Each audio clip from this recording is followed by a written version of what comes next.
Hello, everyone. Welcome to Abrash's World. We have a very special guest today. We have Siri Hustvedt. How are you doing today? I'm just fine, thank you. Wonderful. So we want to start with the toughest question first, and then we'll dive in and go from there. Okay. How would you briefly describe yourself to our audience here? What would you say? I am a novelist and a scholar. I split my life off in between doing scholarly work, research, writing essays, but I also write fiction. So I'm something of an odd duck. I love that. That's wonderful. Right. I'm going to ask you how you do that, how you manage to do all of that in a moment. But you're also the Sigourney Award winner for one of the Sigourney Award winners for 2025. Congrats for Thank winning you that. very much. And I find it fascinating because, yes, you're a novelist, but you are also basically diving into psychoanalysis and like bringing new ways of thinking about psychoanalysis and so on, combining it. And so what I have is you do psychoanalysis, literature, culture, art, philosophy, neuroscience. I mean, is there anything that you don't do? Maybe we'll start out with that. Actually, there are many things I don't do and often wish I could. Sometimes I encounter a new discipline and geography, for example. I started Oh, reading some I'm geography terrible at papers. It's geography. Okay. utterly fascinating. And Oh, that's fascinating. Okay. it's so fascinating. And I had to stop because, there's a lot of talk in geography now about migration, how land affects human beings. It's a fascinating field, but I have only put one little finger into it, and I realized that I would get sucked in, and that, maybe I should keep myself away from geography for at least a little while. All right. Well, let's talk psychoanalysis, something that I know Okay, more about than geography. So, good, good. um, some of the books that were here mentioned as you won the Sigourney Award were A Woman Looking at Men, Looking at Women. These are Yes, essays on art, sex, and the mind, as well as your novel. And you have seven novels, by the way. I mean, that's yes, amazing. I think it's the latest one, perhaps Memories of the Future, a novel. That's what it's called. And yes. that one is interestingly, a full autobiography, autofiction, a fictional autobiography, and so on.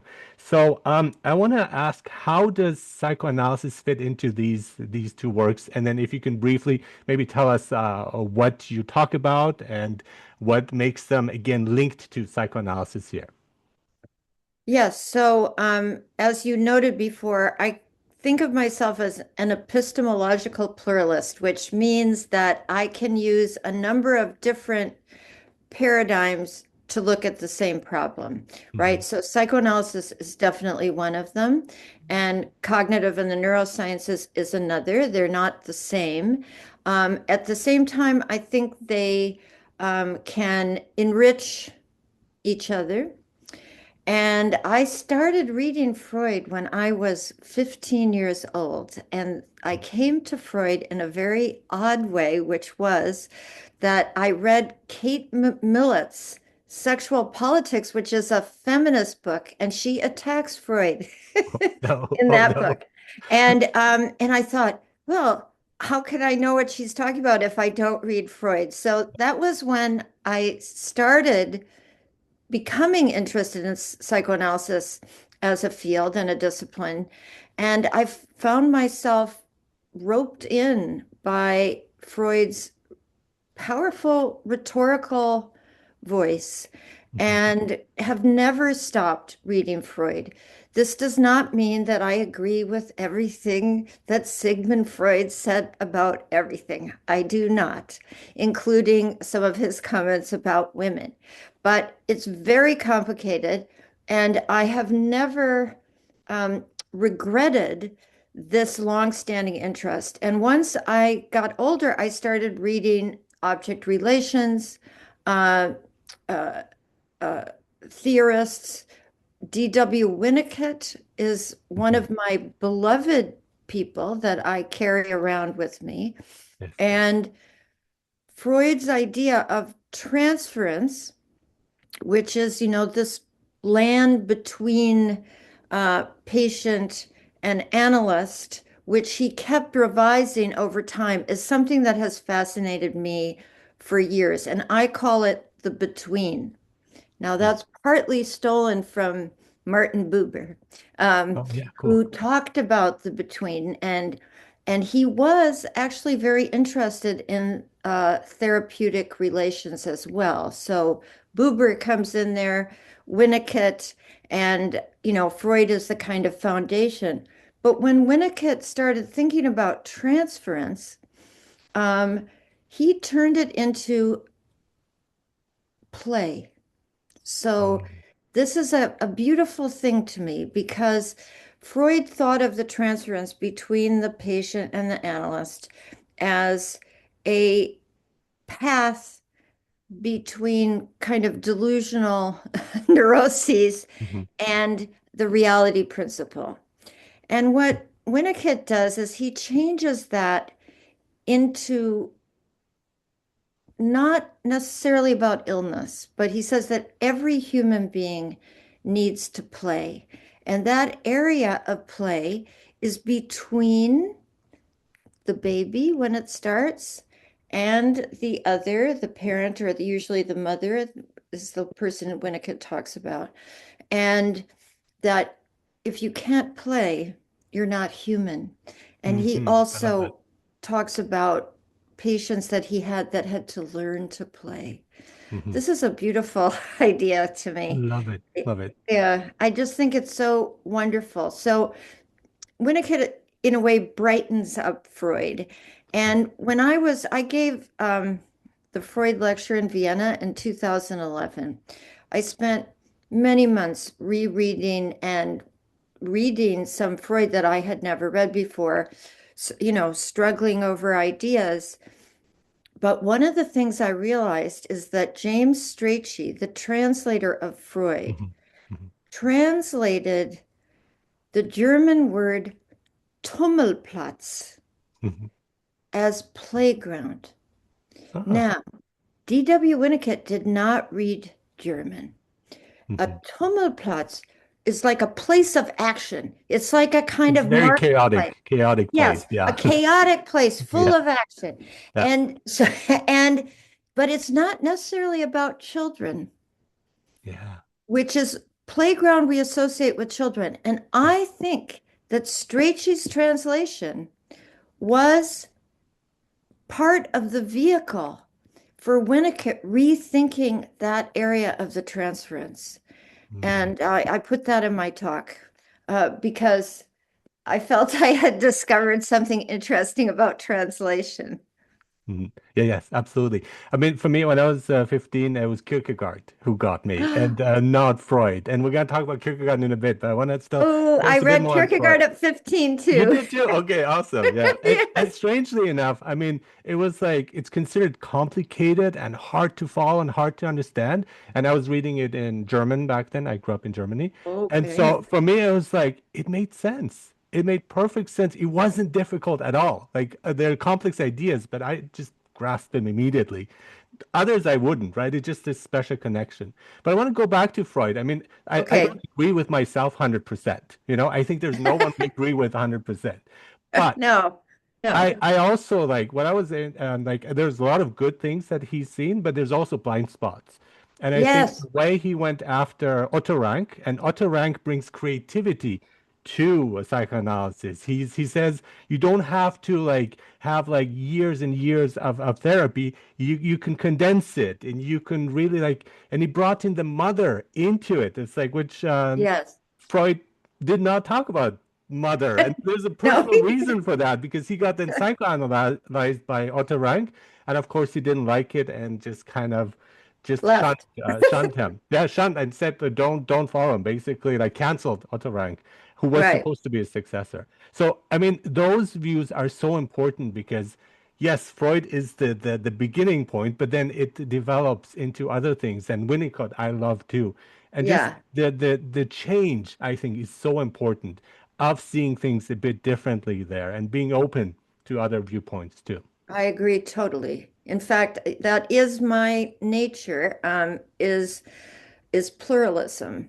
Hmm. That no discipline, no single discipline um, has the range possible to embrace the complexities of human beings, not to speak of other animals and, the world we live in and the complicated social realities that we engage in all the time. So my position is that we need many voices. Mhm. Yes. Yes, absolutely. And I see it as a holistic view. So I would call myself a holistic person who just, they're different aspects, right? And they're interconnected. So if you fix one aspect, it has repercussions on others. So it's, and Yes, I don't like how the medical model is really just focusing, really like zooming into one bit and trying to fix that without looking at the gestalt, at the other parts yes, that are important, the equally important, even more important than what they're focusing on. So, and the yes, medication and pharmaceuticals, I mean, they are important, but there are other ways too that need to be explored and not just focusing on one thing. So that's, for me, psychoanalysis really opened my mind. And although I knew like Freud way back when I was younger too, it was really over the past few years that I realized, wait, his ideas are actually practical and I can apply to my life. This is not just theory. I want to no, try this out. And the breaking point was I read Alejandro Jodorowsky's book on psychomagic, which I found yeah, again play and that. So I found that fascinating. And then I asked a fellow a professor who teaches psychology. I said, well, if your name is Mary, there's this extra burden on you based on your name and so on. And it's like, this is what they talk about in psychoanalysis. Like, yeah, it's true. And that kind of, yes. it's true, convinced me. It's like, wait, this is true. And once I applied it to my whole life changed. Yeah, well, I think that's wonderful. Now, I was in psychoanalytically based psychotherapy Mhm, for 11 years mhm. with a wonderful analyst, and uh, it liberated me. Yes. So I also think of myself as well, if people like what they see, maybe they don't, but I feel that I was liberated and freed by that experience. And I don't think I'm, an a strange being. I think many, many people can unbind themselves through therapeutic processes. Yeah. Because there are thoughts that never occur to you. And so it gives you access to that. And when we say about being yourself, I think like nobody has an idea what it means to be yourself, how to No, get there, right? not And at all. that's the advice we get. Just be yourself. Like, what do you mean? What does that mean? What I does think that this is mean? Yeah. one of the strangest parts of our culture, Yeah. which is, just be yourself or, Uh-huh. self-care and all these various cliches that we all hear Yeah. all the time, and ideas of authenticity, Yeah. That's another one. Yeah. right? Yes. And what is that? I Yes. don't think that this is at all clear. But And ironically, sorry, ironically, when I'm being myself, I get criticized. They're like, no, not that. I'm like, well, there's like, apparently there's a way of being myself that others decide what that looks like. that's right. And I think that can be a problem, Yes, right? it is. Uh, and so I think there's a philosopher of biology that I admire very much. His name is John Dupre. And he has a mantra. I mean, it recurs in a lot of his work. He says, organisms are not things, but processes. Oh, cool. Yeah. And that is a beautiful thing to me. It's sort of anti-ontological. It's anti-substance ontology, right? That you're a thing and Mhm. that's what you are. And there's fixity to it. And I think once you start thinking of yourself and others as processes Yeah. that are always moving until we die, and let's face it, in biology, even after we die, these natural processes continue. So I think that for me was an insight that I think often about. That we're not fixed things. Mhm. We're in motion. Yes, and even the past. I mean, you can't Yes, change the past. Yes, you can. It's when you change your perspective of in the present of the past, it changes the whole thing, the whole experience, that's your right. whole self. So And even time actually, is not fixed. Yeah. you're right. And Memories of the Future is really about that. Oh, cool. So the novel is, well, it isn't actually my autobiography, but I use the character's initials are SH. Her nickname is Minnesota. That's where I was born and mostly grew up. And I was a graduate student at Columbia, just as my heroine is. So I'm playing with Mhm, autobiography. mhm, But the conversation or the dialogue in the book is between the older narrator who's writing the story, who's looking back at journals that she kept when she was young. So there's a kind of dialogue between the old person and the young person. And I do think of that novel as really a reinvention of the past through the imagination. And at the very end of the book, um, there's a little revelation, which is that uh, the narrator says, and there is a doctor in this book, a hidden person, a hidden being who's mhm. been, part of the process. Oh, wow. And so that's a reference to analysis Yes. Yeah. Yeah. and the transformations of the past that are possible Mhm, through this dialogical reality with another person. mhm. So, uh, I think this is where the healing happens, Yes. Yes. the Absolutely. between, if you will. Yeah. Yeah, I stumbled upon my journal that I wrote 30 years ago, and reading it was like the best, most enlightening thing. It was so much fun, but also I was worried about the guy. I was like, oh my God, you know. But then it's like this whole different perspective. So I was going through that, like you're talking in your novel, and it just like it brought so much also that I'd forgotten, and it just like Yes, brought back those memories. And again, for healing, that is so important. Again, what psychoanalysis does, making the unconscious conscious, and then you can deal with it, you can process it, you can move on. But that's it's right. keeping you like stagnant. And I exactly know what you mean by saying feeling liberated, because that happened to me. And I think Yeah, nowadays, like yeah. people are scared of it. People are like worried about it, but they're okay with life coaches. I mean, this is so much better than that because No, it I really gets agree. to the root of things. That's right. You have to go down, and Yes. and also I do think um, people are afraid of what they might That discover, is true. right, Yes. about Yeah. Yeah. themselves. And Yes. and I remember having some anxiety when I started this story. Like, what am I going to find out about myself, And I think what I felt was that it's much less frightening than one fears. Exactly. Yeah. The fear is That bigger than the actual event. Yeah. the fear Yeah. is bigger than whatever it is Yes. that your problem Yes. is, right? And that articulating that problem is a way to get there, but articulation is not enough. I understood that the moments of turn in my own analytic therapy was when I embodied the what was happening. I Yes. really felt it. I Mhm, felt it mhm, as a mhm. form of emotional truth. And then that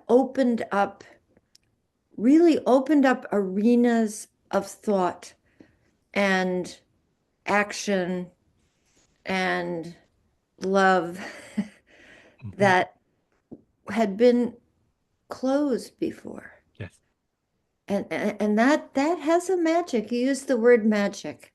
Yes. And I think I think there is a kind of magic because it's hard to put your finger on Mhm, the instant or the moments of change, mhm. but they happen.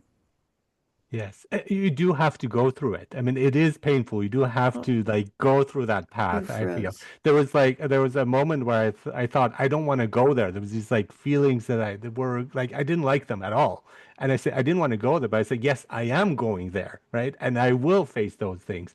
Again, facing the demons, we use that too, and often. And Oh, I think yes, that's you so froze for a okay. second. Okay. Yeah, so facing our demons is so important. There was like parts of me where it's like, I don't want to go there. This is like, I just don't want to take that path. But then I kind of went through with it and Yes. was afraid, but I said it's okay to be afraid. And then you come out liberated. That's when you just like it frees you. But if you don't face it, if you don't go through the difficult moments and those negative feelings and so on, they're gonna be always with you, right? So it's like again, that's what it did for me of liberating me from that by going through that path. Yes. Yeah. And I think, you know what, in my case, and I don't think, again, I'm alone, Mm, um, feelings of anger and hostility for me are the hardest. hmm. Yeah. So, can you hear me? Hmm.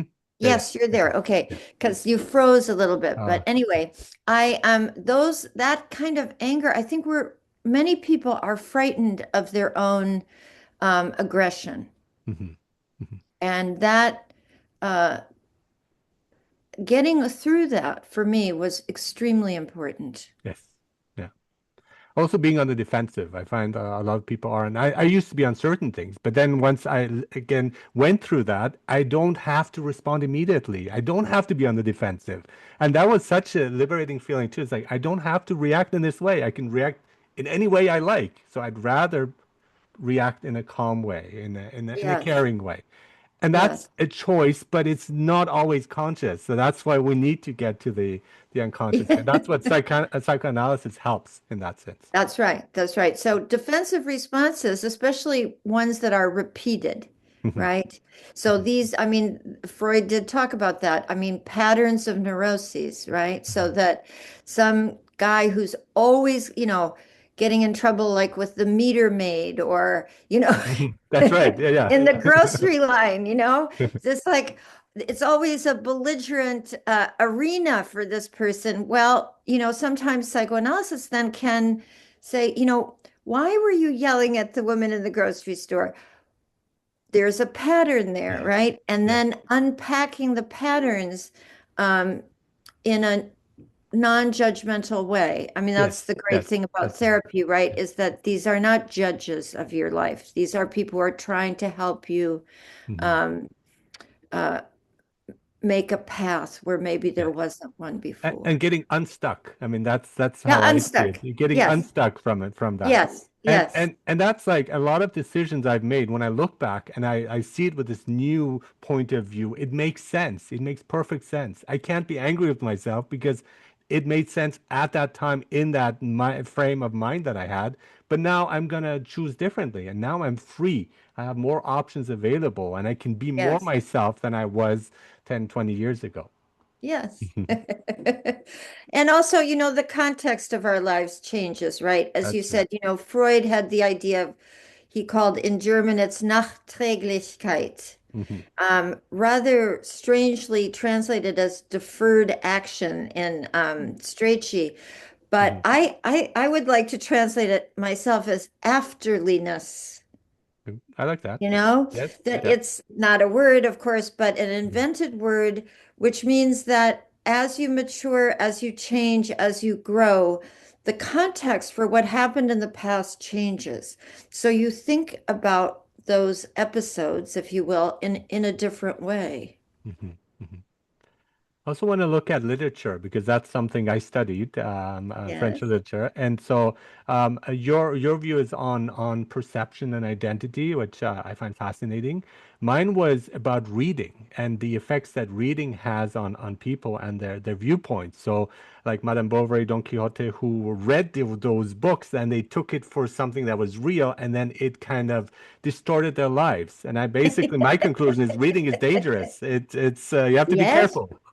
I agree. I think you are absolutely right. And there are moments I have to tell you when I am tired of, the idea that anything you read is good, right? Okay, Because that's people true. are worried about literacy. They're worried that people don't read enough. Mhm. But the fact is that there are books that alter your life, that open you to wondrous realities, and there are others that shut your mind. So Yeah, it is important what you read, and reading yeah, can be very dangerous, especially when people read only one kind of literature.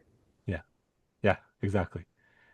And then remember reading Anna Karenina and just finishing this huge novel. And I then know. I was so sad when I got to the final page because I said this was a form of grief because Yeah. that's it. I won't see these Yeah. characters again. I can visit them, their memories, but they're dead, right? And it felt so weird because I was with them for like months.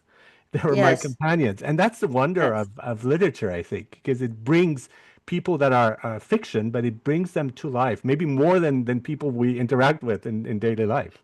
I think sometimes fictional characters uh, remain, beloved friends That's true. for forever. Yeah. And Anna Karenina too. I love that. I love hmm that novel. hmm And Tolstoy it, it is a miraculous talent. There's no Yeah. question about it. Yes. Um, I spent a lot of time with Tolstoy, especially when I was younger. Yeah. Yeah, yeah, same here. I was reading when I was a teen. I was reading War and Peace, and then as a teen who was reading also Kierkegaard, I was worried that do I live long enough to finish this big novel? Do I have enough time to finish? Do I die beforehand? Like, will I make it? And so, and then again, as a teen, you have all these crazy ideas, but in a sense, it's like it just like was so important to me also to find out what's going to happen in the end of this gigantic novel. Yes. And I think, to one degree or another, I mean, we are deeply influenced by fiction. Sometimes they're cultural fictions that aren't Mhm, terribly healthy, mhm. um, but people live inside them. So, the idea that literature is just kind of fluffy, imaginary stuff that doesn't um, change people's lives, I think is a false idea. Yes, absolutely. And I want to know about Kierkegaard then.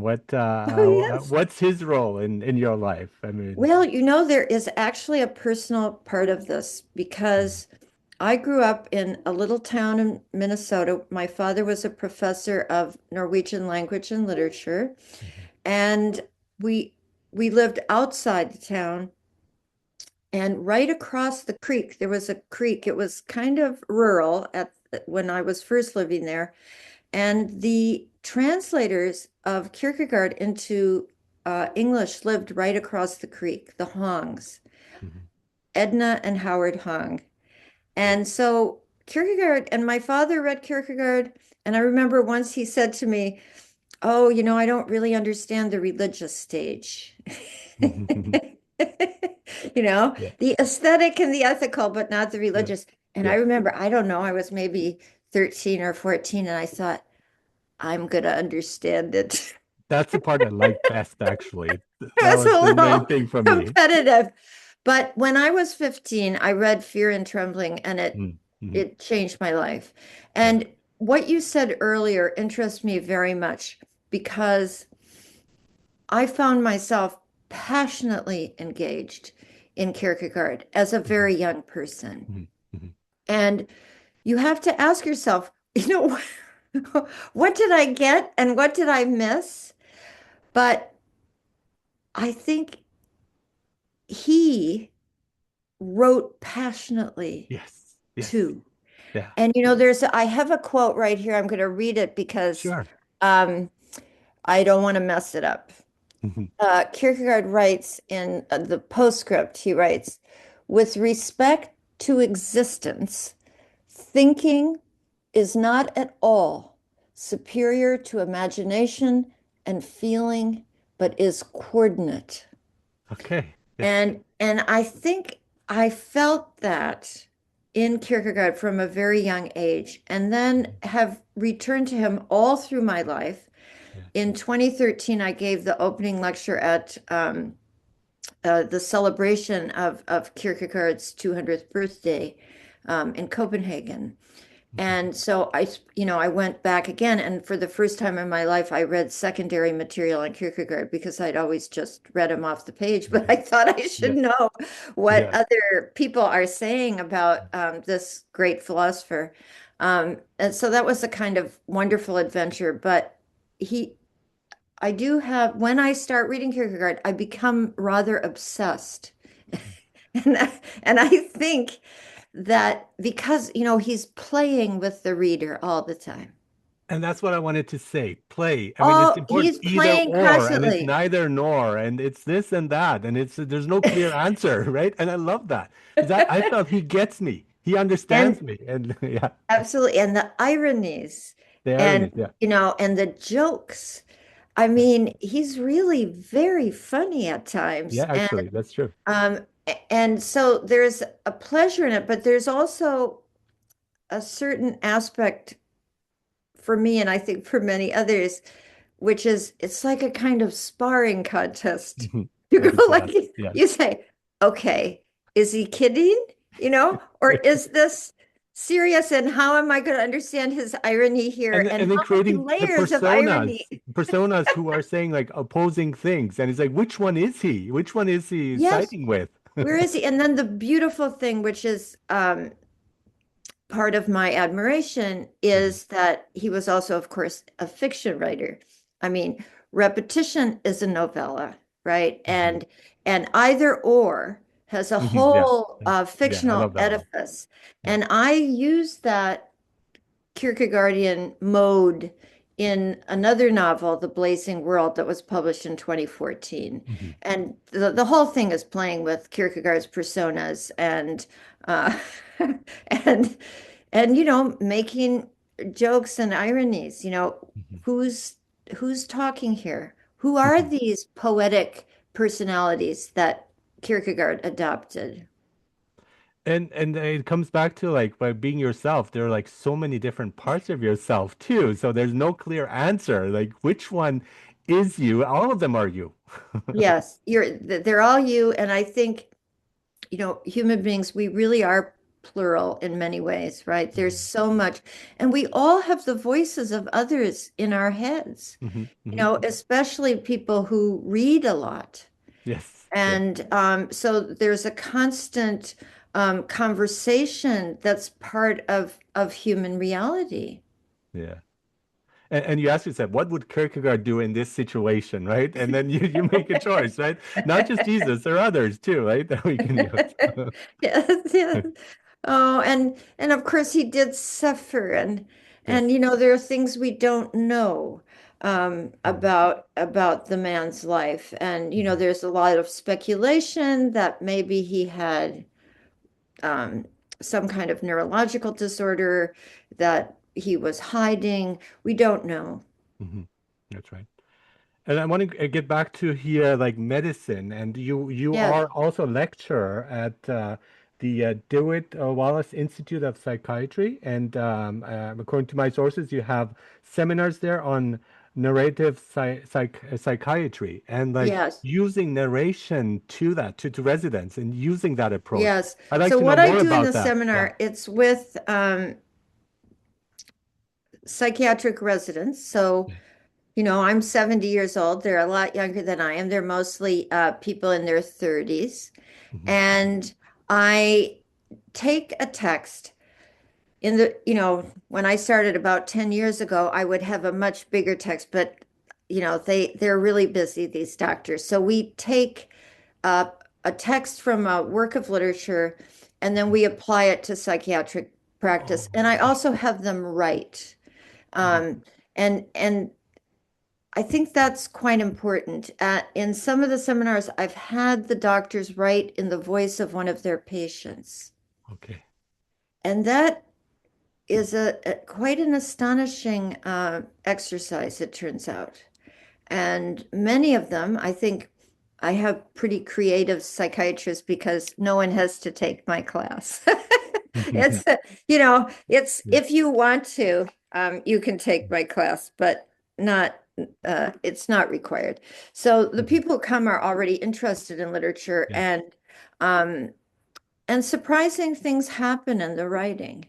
So I think a patient's narrative is important to whatever illness they may be suffering from. I would So extend it to anyone's narrative is and important, it right? doesn't matter But if it's yeah, cancer or schizophrenia that's right. or what That's right. have you. Yes. The fact is that how the patient understands the story of the illness and their Mhm. own story Mhm.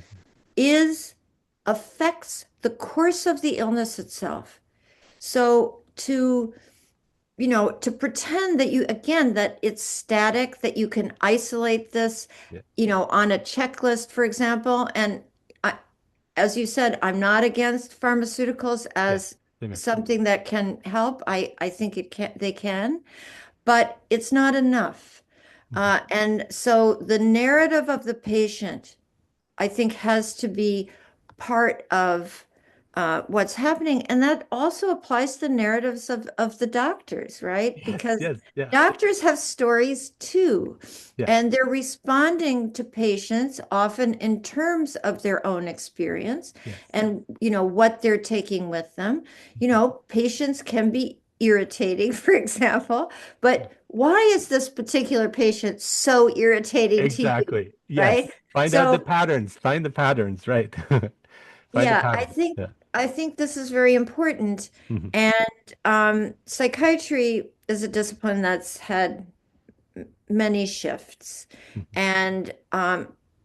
And as I said earlier, I'm interested in neuroscience, I'm interested in neuropsychoanalysis. But it is also true that since the late 60s, the research in genomics and in neuroscience that's been done and billions of dollars spent, there is not one single clinically valuable biomarker that has come out of all that research. Exactly. And I think this has also now moved the tide in psychiatric practice to rethink the biomedical model, which is, I think, the model that you're talking Mhm. about, Mhm. where Exactly. you isolate a part of the human being. I mean, Mhm. we all know that we all know that, there's the cardiologist and the podiatrist, Mhm. Mhm. and they're just one, there's a doctor for every part of you. Yeah. Yeah. But we also know that biological systems are not isolated. Mhm. And in fact, the you know, research keeps knocking down the borders that were erected in many biological systems. And um, they used to think that the nervous system and the endocrine system and the immune system were all just separate things. Mhm. But of Mhm. course, they're not. There's interaction. Mhm. Of course. Cellular interaction is dynamic and Yeah. changing, Yeah. and it's a mistake to just cut people into little pieces. Exactly. I want to give a personal example I had because I was suffering from Okay, sleep good. apnea and I had the machine and the mask and it's like Yes. cumbersome and I don't like it. So I asked the doctor, it's like the expert, it's like, how can I get cured from this? And he said, no, you can't. It's like, what if I lose like weight? It's like, well, you could lose weight, you can have like a surgery, but it's gonna only get better.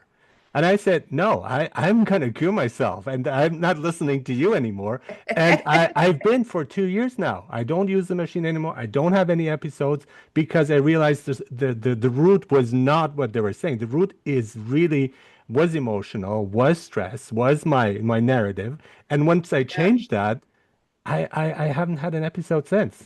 Like knock on wood. Well, yes, knock on wood, but I Yeah. also think that again, there are fascinating aspects to, thinking about illness.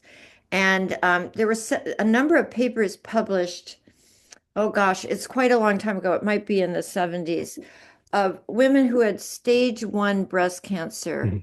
Mhm. who were given guidance to to basically think about killer cells in their body, um, Yeah. working Mhm. on the Mhm. cancer. Mhm. the results were extraordinary. People got better. Okay. Now, this is a corner of medicine that remains rather unexplored. And it is related, of course, to placebo Yeah, effect. no, I was thinking of that. Yeah. That's right. So, and we know, absolutely know for sure that the placebo effect is real. For example, it can release endogenous opioids in the brain, Hmm. but it affects every system in the body. Hmm. And there's a fascinating researcher named Benedetti, an Italian researcher who writes very well about placebo. Hmm. And he talks about, symbols and relations as the placebo effect, as part of it. We Wow. thoughts obviously are not just something Hmm. hovering over the body, right? Hmm. Yeah. They're also embodied Yeah. realities, part of a human being. And there's also studies, it's a man at Harvard whose name I'm forgetting at the moment, but he discovered that you could tell a patient that it's a placebo. And it And it still has an still effect. works. Yeah. Okay, I was worried about that because I was thinking of like tricking people, but it's for their good, but then that's not ethical, right? To like, Well, no, no, but but even like, doctors have have been doing this for a long time. yeah, but even like looking at the data of like for depression, and the pharmaceuticals are 15% Yeah. more effective. So that's not a lot. So there's a No. large chunk of it that we can deal with, that we can tap into in a way of exploring that. And I think psychoanalysis is that gateway Yes. that people Yes. need to take. So then you don't need, not only do you get better, but you don't need the medication. You don't have the withdrawal symptoms, the negative side effects, and it No. enriches your life. Yes. Yeah. Yes. And I think again to move away from a biomedical model Hmm. into something that takes the patient's whole world into Hmm. consideration, that listens to the story of the patient, just listening, Yes. Yeah. no matter what you have, Yeah. just listening to the patient's story is a healing act. Yeah. Hmm. And one of the problems with the system, certainly in the United States, is that, doctors don't have enough time with their patients Yes. because they're just pushed through, 5 minutes here, 10 minutes there, or a patient lands in the emergency psychiatric ward, and, the poor doctor is clicking off boxes, Hmm. Hmm. Right. you know. And sometimes they don't know how to listen too. That's I mean, that's hard. even professors, they don't know how to listen. Like again, the open space where you don't jump in to give an answer, just like take your time and listen to the person, like fully like Yes, listen to what they're saying, not what you think they're saying, right? So it's that kind of that's like right. interaction that needs to improve in many ways, I think. Yes, it does. Absolutely. Wonderful. Such pleasure talking to you. You're definitely someone who's innovative, who's thinking outside of the box, and those are my most favorite people here on this podcast. Oh, And they're always the most welcome. Welcome. Congrats to for winning the Sigourney Award, thank and you. many other accomplishments that you've had. And I want to let everyone know you're Siri Hustvedt.